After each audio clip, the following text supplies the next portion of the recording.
Hi, everyone. Thanks for joining us. I'm Aleasha, and this is Introverted Entrepreneur Success Stories. I'm a sales coach for introverts, and I craft a custom sales framework aligned with your personality, service, and audience that allows you to sign up over 50% of the people you talk to without paying, pitching, or pretending to be someone else. And the idea for this show came from people like you who have the desire to be an entrepreneur, but might let being an introvert hold you back or make you think that you're not cut out for it. So we decided it could be helpful to interview introverted entrepreneurs about their journey, success, and how they feel about sales. Because we found that sales is an unavoidable part of entrepreneurship and often the reason that introverts shy away from it. So joining us on the show today is Jennifer Tamborski. She's a digital marketing strategist and CEO for Virtual Marketing Experts. She delivers high-energy keynote presentations that give a unique twist on the common marketing topics. Her talks break down marketing into an understandable process designed to help the audience remove marketing overwhelm and grow their business. She's created a team of experts that work with 6- and 7-figure coaches, consultants, and online course creators. And Jennifer and her team are passionate about helping their clients grow their businesses, increase revenue, and scale their impact. So thank you so much for joining us, Jennifer. Thank you for having me. This is going to be fun.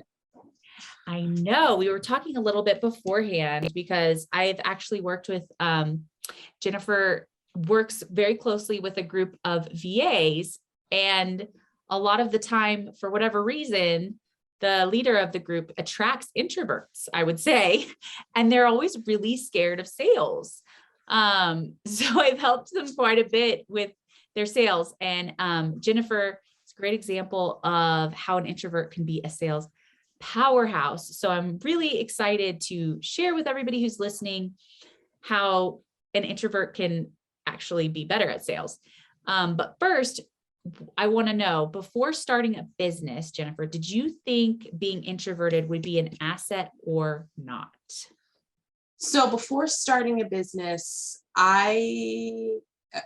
will just say this. I spent 10 years not leaving my house. Like, I legitimately never went anywhere. I never did anything. I had little kids at the time. However, I still, other than the grocery store or coming home, I didn't do anything. There was a point actually when I started the reason I started growing the business was because my mom came to me and she goes, "You got to either get a job or go do something, because this isn't healthy, staying home 24/7. Were you bored? I wasn't. I had 3 little children. I was never bored. Oh, you were tired. Were you tired? I was tired. Yeah. I was tired. Honestly, I think that's the hardest job. Like, there are no breaks with kids. There are no breaks. And so my sister was working full time at the time. So I tended to have 5 kids under 5 because I had 2 of hers and 3 of mine. And I hope she paid you. It was more of a trade. She'd take my kids and I'd go out and whatever. But yeah, not really. Like, makes me want to cry thinking about it. Like, I could do not even one day. It was fun. I was a really good mom. I am a really good mom. So I enjoyed my kids' childhood. That being said, I wasn't really good with people. Like, that's always been my problem. I'm not a people person. I think it's important to expand on that. Like, what do you mean? Like, you felt weird around people? You found like people didn't like you? You didn't like most people? Like, what was it? I felt socially awkward.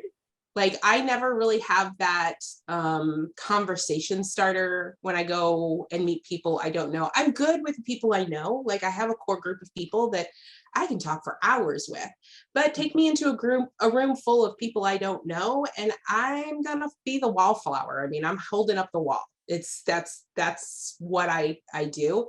I also tend to just not like people in general. I know it sounds really bad, but I like persons. Like, I like you, and I can have a conversation with you, but a whole bunch of people, most people in general are just, I don't know, not nice. They're not people I really want to connect with, whatever that may be. So yeah, I found myself just withdrawing.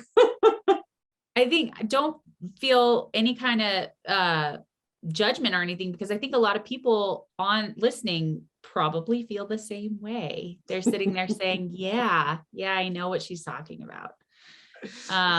So, knowing that about yourself, were you scared to open your own business because you were going to have to interact with people? Yeah. So I was a business owner by accident, right? I was, when I started my business, I was working, actually, my mom was in real estate. I was working for her real estate agent friends. And that's how I started my business. And then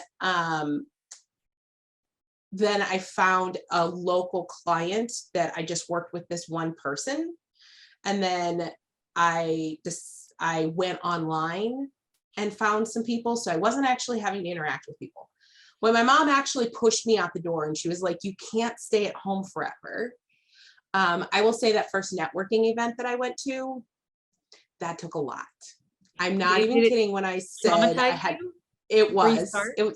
I had to take anxiety medication before I left the house. Like it was bad. It was really bad for me to get there. Once I was there, I was okay, but like just making myself go. It was a struggle. So yeah, that's how I actually launched into like a business and not just kind of a hobby that paid me. So I think this is actually a really popular way that can make it feel a little more comfortable for introverts, is to just kind of like side hustle a little bit first and, see what happens, and not put all that pressure on yourself to like, okay, I have to make it successful by X amount of months or X date, and I need to make this amount of money. Because that can kind of like, it sounds like the way, when you do it in the way that you did it, you're able to be much choosier about who you work with. Yeah, absolutely. Is important to introverts. Very, very important to introverts. So were you like, I can't do this, I'm an introvert at first? I had this mindset for a long time that I couldn't sell because, well, selling required talking to people, right? And then, there's all of this fear around trying to sell something. And so it's really, that was definitely something that held me back for a long time. Also, just meeting new people, like going up and introducing myself to people was very uncomfortable, incredibly uncomfortable. And you can't sell something if you don't have leads, and you can't get leads if you're not talking to people. So it's kind of like this vicious cycle of, at some point, I got to just bite the bullet and go do it. And when you did it, was it that bad? It wasn't nearly as bad. I would say I found ways that worked for me to network, right? I found groups that were, I became part of like the board of different groups, because I know the owners and I know like the core people that made the decision makers. So I'd get into there, and then they'd introduce me one-on-one. So I didn't have to walk into a room full of people not knowing anyone. I mean, that's ideal. It's like going with a friend, but the friend is like already knows everybody. I also did that. I have a friend who's an incredible extrovert. She networks for a living. She loves it. She would just take my hand and just take me places. That's the other thing that really helps. Yeah, I'm all about that. Like, I am so much better with a person. I really, really dislike going alone to a networking event. I feel like we are all awkward turtles pretending that we're not awkward, standing around. And it's just like even more awkward. So what do you think now about being an introvert? Do you think that it's an asset? I actually do find it an asset. So I've found, so one of the things that happened in 2020 with, COVID and the whole shutdown and thing, is that a lot of people went online to network. Like that's the only way you could do it. You couldn't go into a room full of people. And so now there's a lot more opportunities to network online. For me, that works. I feel more comfortable. I've also learned that there's a lot of superpowers in being an introvert. You listen more than you talk, generally. And when you listen, you can capture a lot of information. And because you're a good listener, more people talk to you about things that they probably would not talk to somebody else about. Yeah. That classic thing I think introverts probably hear a lot is like, man, I'm telling you stuff I usually don't tell people. Exactly. And you're like, Exactly. I hear it's that a lot. okay. Yep. Yeah. Yeah. Go ahead. Um, so that's great that you feel like it is an asset now, in sales and business. How do you think it influences you as an entrepreneur? So it's allowed me to connect with other business owners that are introverts, right? Because I focus on marketing, I can help pull them out of their shell because I know where they're at, right? Like I completely understand the idea of going on video and doing a podcast or doing a Facebook Live or anything is like scary and all of those words. And I'm able to kind of help them through that process and through, keeping them on track and keeping them moving forward as far as that goes. So I definitely think it's become an asset, as far as the business itself. Well, I really love that because anybody listening who might feel like they're being introverted is a flaw, kind of like we were talking about before, Jennifer. Something that maybe they're not like everyone else is actually going to help everyone else that's like you, that's not like everyone else. And that person wouldn't be able to do the things they need to do without you there to talk them through it from a perspective of somebody who knows. If it was only extroverts helping introverts, it would be really hard for introverts to get into business, I think. Yeah. That's just an exhausting thought process because the reality is extroverts need a different type of thing. Like they're very front forward. They're very, they want to share every thought in their head. Oftentimes introverts don't. And being able to help them, an extrovert, like trying to pull an introvert into being extroverted. Oh my Lanta. Yeah. Well, and I think that happens a lot. And a lot of introverts are scared that they have to get pulled into being an extrovert. Like that's what's necessary for success. And it's not, you don't have to act like that, especially because there's lots of introverts that want to work with you and are happy to work with you instead of somebody that's like, never going to stop talking. Because the thing about introverts is they care so much about the other person's experience that it can be kind of exhausting keeping up with somebody who's like talking so much. You're like, I want to like really listen and give authentic feedback and like help this person and give insights. And like, that's not their agenda at all. No. Like, and an extrovert really does have the ability to just give a lot of information in like this never ending stream of thought consciousness. And it can also be exhausting for introverts to work with extroverts. So realizing that, and that doesn't mean you don't work with them, right? Like I have a lot of extroverts in my client list. It just means you get to book your time around them so that you can take a break and recharge. And there are also ways to kind of steer them. So I talk about that sometimes, in different sales related topics, like how do you interrupt a rambler, for example, and like, okay, I have all the information I need, like you don't need to tell me all that. I got it. Let's keep on this topic type of thing. And there are ways to do that. And usually they're happy to be directed. Like they're very aware that they are going off topic on all kinds of crazy ways. So they're like, oh yeah, sorry. I'm just, I don't even know what I'm talking about at this point. And you're like, no problem. Like, want it to be productive.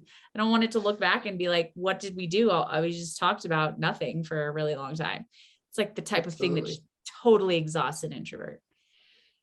Talking about nothing for an hour. That is so true. That is so true. One of the reasons I've always hated in-person networking is because of that. There's a lot of talking about nothing. And I think that's something else that introverts can recognize is we're very we need a purpose to have a conversation. Like there needs to be a purpose at the end, whether it's sales or marketing or whatever you're doing. If you have a purpose for it, it makes the conversation easier than rambling, because we're not ramblers. Small talk. Small talk is like a slow, painful, cruel death. It is, absolutely. It's one of the reasons that I have actually been scared of having neighbors. I'm like, I don't want to get stuck. I have to go in the house. Like, I know they're going to talk to me about like lawns and stuff and like whatever the other neighbors are doing. And like, I felt like such a bad person because I wasn't neighborly ever. I was like, I am with you there. We moved out on 3 acres. I very rarely see other people or leave for that reason. Like my neighbors are a good 6 acres west of me. Yeah, they don't even know. They don't even know who you are. So it's funny because these are things that we like sort of feel shameful about all the time, but knowing them and embracing them can actually make you better in so many ways. And so that kind of leads into the question, let's talk about sales. An unavoidable thing for any entrepreneur. How did you, and you kind of touched on this, how did you feel about sales before you became an entrepreneur? I had a running program in my head that said I couldn't sell anything. Like I wasn't a salesperson. I couldn't sell. And I think a lot of it's looking back. My mom was a real estate agent. She was always in sales, and we are so different personality wise that it really was I can't do that. Right. Like I can't be that extroverted person who goes out and sells things to people. My husband is the same way. So yeah, that's not me. I hope that's really helpful for anyone listening who has thought the same thing. They have someone close to them who is that type of salesperson. And so they say, I'm not like that, so I can't sell. Because there's all kinds of different types and styles of salespeople. Yeah. And that's the thing. I got to find my niche, my path in sales of what worked for me.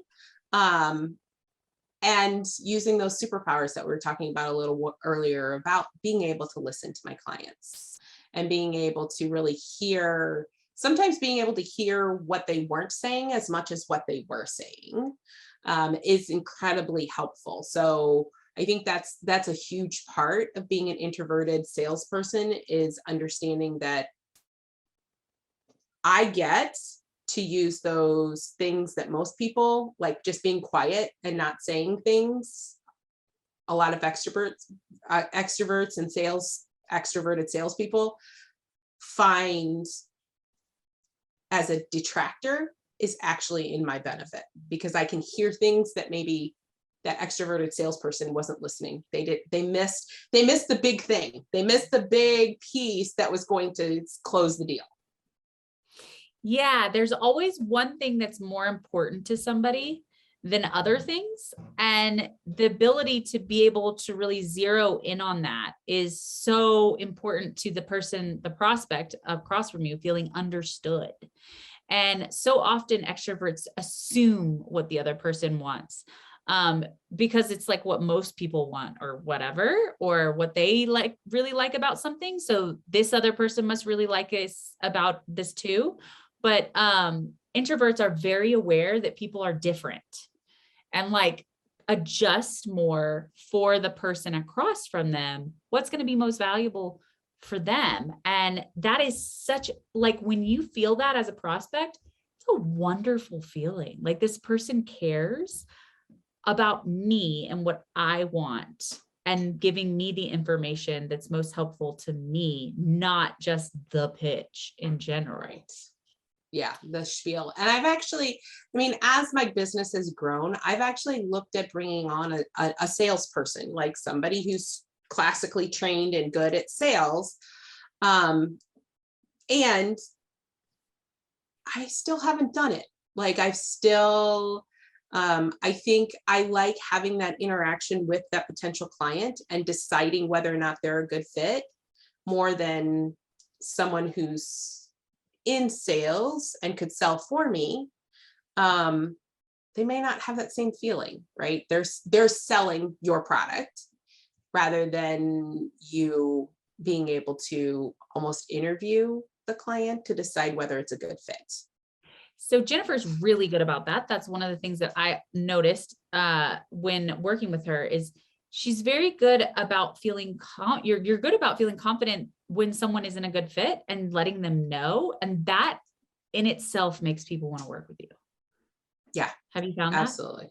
I have, because there's several people that I'm like, you are not ready for, so we have done for you digital marketing, right? Where we do all of your marketing for you. And they're not ready for whatever reason, their business isn't ready, and being able to look at them and say this isn't a good fit for you. What it did allow me to do though, is look at it and go, okay, I'm turning away a lot of clients that aren't ready for done for you. So what can I do instead to help them move them along, to get them ready for done for you? So creating another product of a done with you, right? Which is where they are at, right? Where being able to offer something else. And I think that's, again, if we're going back to the introverted in sales, being able to recognize that, right? I was listening to them. I heard them. I knew they weren't ready for my full on high level package, but there was something I could help them with, and being able to create that. Yeah. And there being such a pattern that you were noticing among everybody, and being able to identify it and capitalize on it is such a great example of evolution in business, when you're a business owner, and like listening to your intuition, which is another introverted superpower. A lot of the time is your intuition is very strong because you are listening to everything around you. And, as far as hiring a salesperson, like I understand what you're saying, they don't have to fulfill. Right. So they're not going to care as much if that person's a nightmare client as if they have to fulfill. So I don't know. There are some ways around that we can talk about outside of this. Like they could be an account manager of some sort. So they still have to interact with the client. So there's some accountability for interaction with this person. Otherwise they're just excited to make the money. But yeah, I mean, I think that there's also, you would want an introverted salesperson probably if you hired someone. I don't know. I haven't decided that yet. I'm still kind of working through like what that looks like. At some point, I think every business owner at some point does have to hire a sales team if you're going to continue to scale, right? If you're going to continue to grow into that CEO big business where you're hitting those high revenues, you can't do everything. That's not a possibility. So then you just get to look at what that looks like for you and your business and who's going to work best for it. Well, I think that's a really great point that you bring up. How you have a team. Mm-hmm. How do you feel about being an introvert managing people? I actually am really good with that because I get to create relationships, right? And so I am, as an introvert, I think introverts have that superpower of creating really deep relationships because we listen so well, and a myriad of other things. I think I like having a relationship, and so I'm able to do that. Again, at some point that may change where I'm not as involved in that day-to-day aspect of things or the team or whatever. And for right now, that's where I'm at. And I love helping my team get to that next level of what our business looks like. So I hope that is inspiring to any introvert listening to this who might think like, oh, but they have to manage people and I feel weird telling them what to do. And, I don't like conflict of any kind and, that kind of thing. Anybody feeling like that, the intention that is so natural for introverts to come from a place of helping is such an asset in both sales and managing people. And business, it's like being introverted is such an asset, you guys. It really is. It is a superpower if you look at it from that perspective. You just get to look at those things that you think are flaws. If you use them correctly, are actually superpowers. Like, give us some examples, Jennifer. For example, the not wanting to talk to people, right? Because as an introvert, that's my biggest thing. I don't really have a desire to have a conversation with people. Like, I don't need to talk consistently, which then allows me to learn to listen better. And because I'm listening, I'm gathering information. And that's really when you use it in that respect, rather than looking at it as I'm socially awkward and I don't have anything to say, and all of those negative thoughts that tend to run through an introvert's head when you're going to talk to people. You can go in and say, I get to learn about this person, and I will learn more about them than they will learn about me. And that's okay. Because then you get to take that next step. I love that. That whole genuinely curious thing. It is fun. Introverts always kind of feel weirder talking about themselves. Yes. Like the last episode I did, the person I was interviewing, I think twice said, that's the most I've talked all day. Like we have to almost like wrap it up and like say something about like, whoo, now I'm going to shut up because wow, I just said a lot. And it's like almost embarrassing or something, like we feel bad taking the floor from someone else for like an extended period of time, or I don't know what it is, but, being genuinely curious is fun. Usually, like you want to ask the questions, like you want to know. And that is such a superpower. So thank you so much for coming on, Jennifer, and sharing your story and your evolution as an introvert. And I hope that anyone listening can feel some things they might relate to and understand how this would actually, work for them in business and how to get into it and what to do. And so, Jennifer, please tell everyone where they could connect with you. So I have two great ways to connect with me. Obviously, my website is virtualmarketingexpert.com. And then I also have a podcast called Marketing Matchmaker, which is all about taking all of those marketing things and making them real for you, right? Authentic to you, and less about the guru game that we see out there in social media land. It's a great way to put it. It's also a wonderful way to approach sales as a matchmaker. Like, are we a match? Yeah. I'm not curious angle as an introvert. So anyway, guys, thank you so much for listening, and we'll see you on the next episode.